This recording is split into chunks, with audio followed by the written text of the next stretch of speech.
This is your daily encouragement. I'm Dr. Kevin Agar. We're down at Marriage Partners Studio. Why don't you take a look around with us?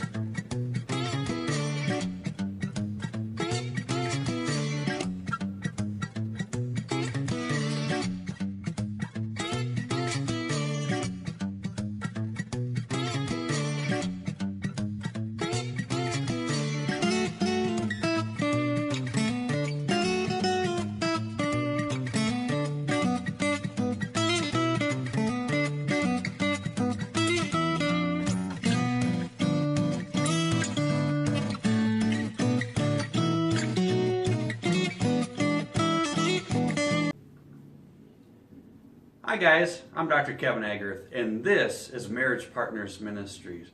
Today is a very special day because I want to share with you a book review. It's a book review on the baby shower gift. This is a book I specifically wrote for parents who are going to be having a baby or who have just had a baby. It will give you so many insights into marriage and into having a child and how the dynamics of your marriage will change and how to keep the dynamics moving in a positive way. You know, I want to just touch on a few basic things that I wrote about in this book here. Kind of give you some insights.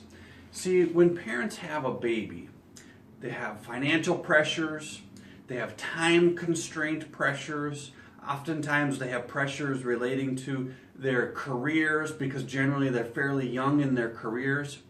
And when all these things are happening, your ability to solve conflict comes directly into focus. You see, when you have plenty of finances, if one person spends a lot more than another, it really doesn't make that big of a difference because you have plenty. But as those finances get stressed, now if one person spends a lot more than another, all of a sudden there's conflict. All of a sudden that is the source of a problem. And you know, financial pressures, financial conflict is one. How to do the child rearing and child raising, how discipline's going to be done. That's another huge area that can be of marital conflict. So what I see happen an awful lot of times when people are having a child or they're just, you know, maybe 6 months into having a new child, oftentimes what becomes really clear is that this couple is not resolving conflict in a healthy way. See, we have a number of intuitive strategies that we just use for solving a problem.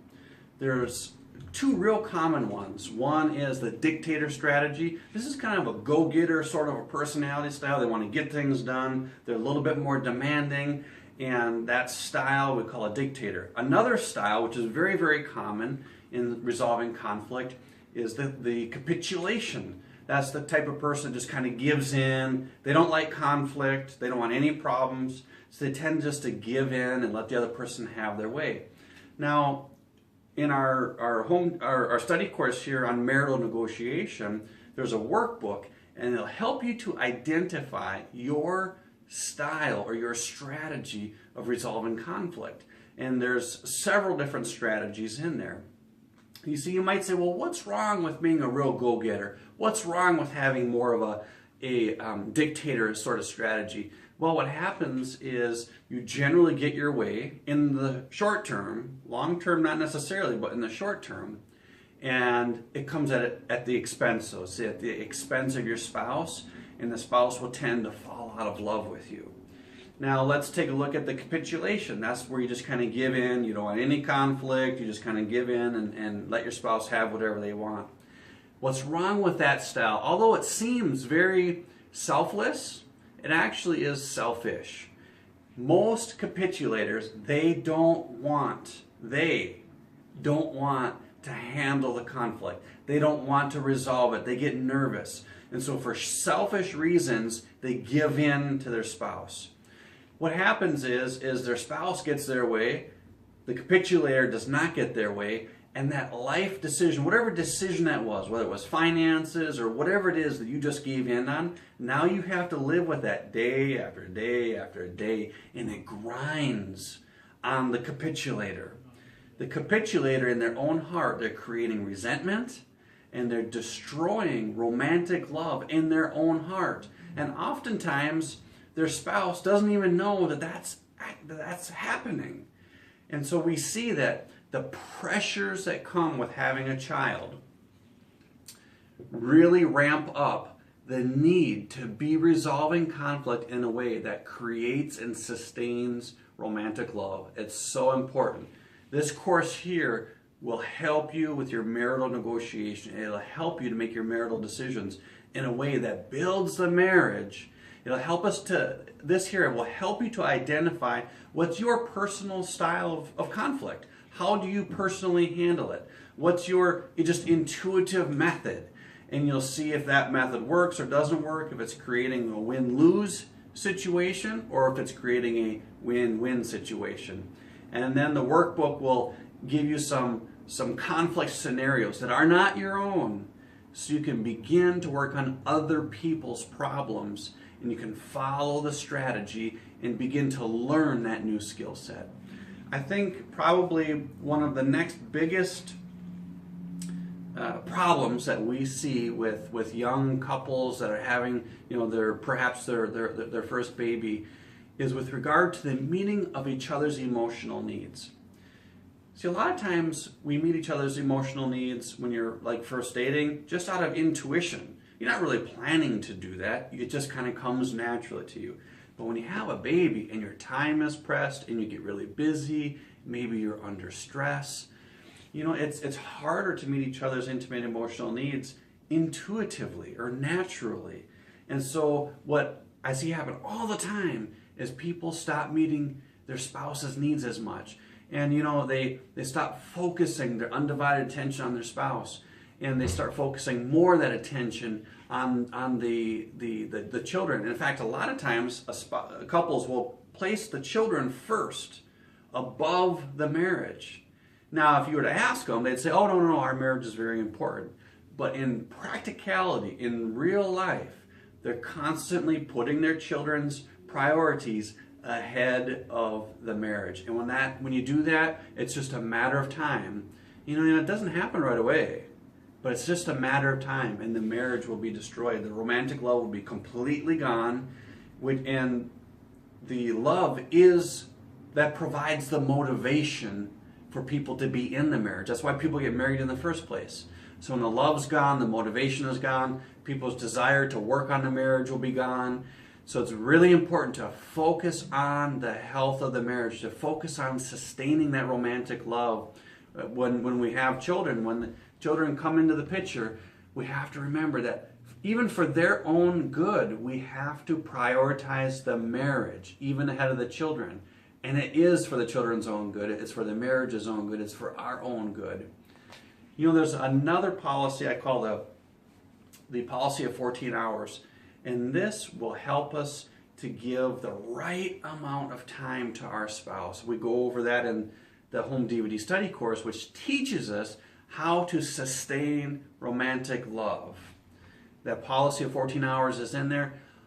Most couples who end up getting divorced just a couple years after their first child, most of the time that happens because they're not giving enough attention to their spouse. They're not following the policy of 14 hours. That's what we see happening a lot. By the way, statistically speaking, a very high time of divorce is just a year or two after the first child. And that's because all these dynamics come into play at the exact same time. I want you to be educated. I want you to understand how that happens, why that happens.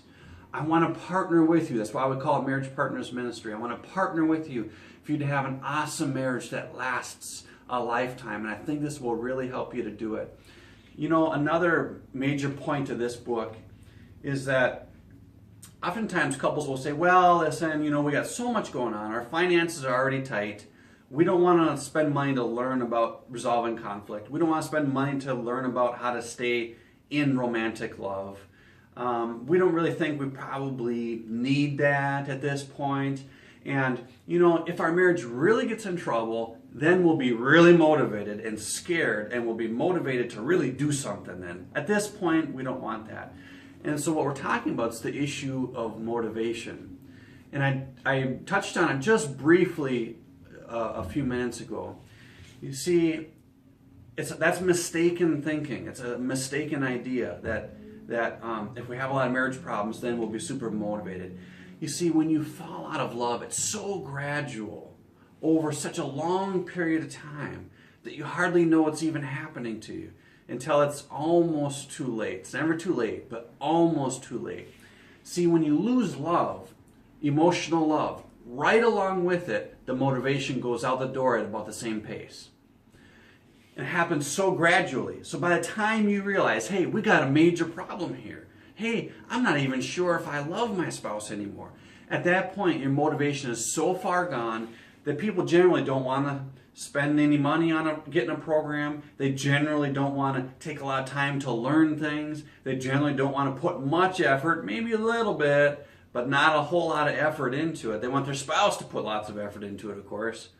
And so this whole motivation thing is a big reason why marriages fail. Because as love leaves, so does the motivation. See, today, right now, you're about as motivated as you're ever going to get to save your marriage and to work on your marriage. And if you're not motivated right now today, you probably will be less motivated tomorrow. I see this happen all the time. Please take my word for it. So if you're thinking about that, maybe our marriage could use a little help. Maybe we could learn how to sustain romantic love. Maybe we could learn how to resolve conflict in a way that builds romantic love. I want you to make a logical decision. I want you to make a decision based on your intellect and your intelligence today. But if you wait until you kind of make a a feeling kind of decision, like I feel like we could use a little help, by the time it gets to that point, the feeling won't even be there. The motivation won't even be there. The drive won't even be there. It has to be an intellectual decision. So friends, I'm there with you. I'm there with you. I want to encourage you. If you have any questions, send them in. I'd be happy to do a video about it or just send you an email about it. And today, once again, I'm going to give away a free coaching session. I can't do this all the time, and I can't do this for everybody because I'm incredibly busy. I've got a very busy speaking ledger that I've got to keep to. But I'm going to give away a free coaching session today. So if you share this video or you send in a comment, I'm going to just randomly choose one that I think I'll be able to help the most. I love to help people. So I think the person that I can help the most, I'm going to offer you a free coaching session today. So please help me help others by sharing this with other people. And remember, what you make happen for others, God will make happen for you. Thank you.